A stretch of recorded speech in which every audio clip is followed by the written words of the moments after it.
Let us now work a calorimetry problem. But let me read the question to you and walk you through what is written here. We have a 5.1 gram piece of metal and it is at 100 degrees C.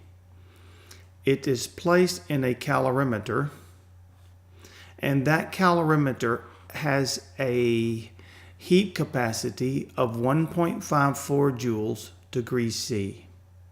The calorimeter contains 16.9 grams of water at 22.5 degrees C. The piece of metal is placed into the water, and that system is allowed to equilibrate. Once it comes to equilibrium, the temperature is 23.2 degrees C. The question is, what is the specific heat of the piece of metal? This question is best answered by recalling that very simple axiom of heat in is equal to heat out, or heat absorbed is equal to heat given off. Calorimetry problems are really quite simple, and they're based on this simple equation. In this case, write an expression for everything that absorbs heat and set it equal to expression for everything that gives off heat, and then solve for your unknown variable. So what exactly is it that absorbs heat?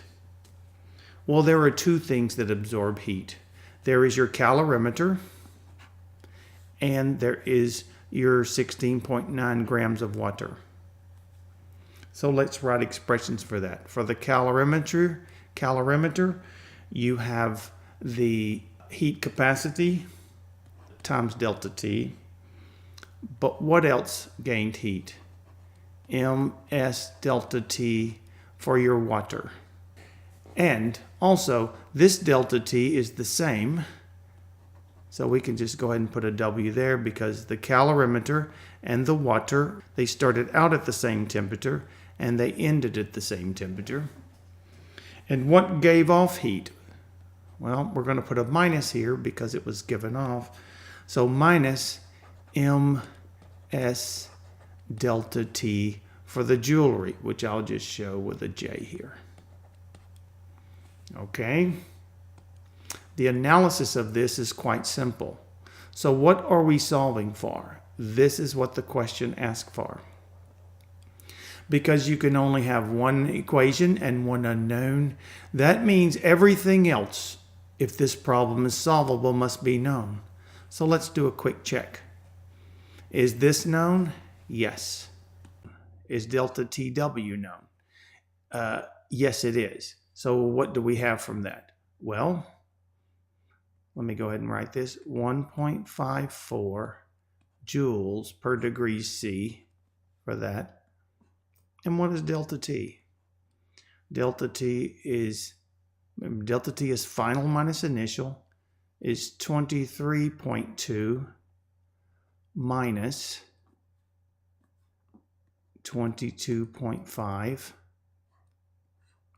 That's this expression. I'm just doing this way so I can follow my units easily and I can cancel them out. I'm going to have to get a little ugly, so I'm going to write this beneath that. And what is this? What is M for my water? It's 16.9 grams. And what is my S for water? 4.184 joules per gram degree C. And what is my delta T? It's this very value here, 23.2 minus 22.5. And that's all degrees C. Very good. So both of these terms leave me with just the unit joules, which is what I'm looking for. And both of those are equal to what? Minus M. What is my mass here? 5.1 grams. And what is my S? I do not know. I'll just let that be an X. And what is my delta T?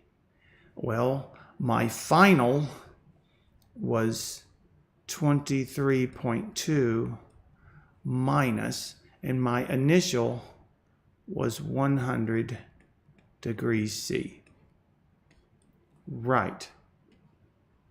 So the algebra is solve this, add it to this, then divide all of that by 5.1, and then divide all of that again by this difference, and the answer that you come up with is 0.129 joules per gram degrees C.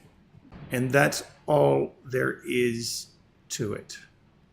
Now I could work these where we work the algebra out, but just for brevity, I just wanted you to see how to set this up.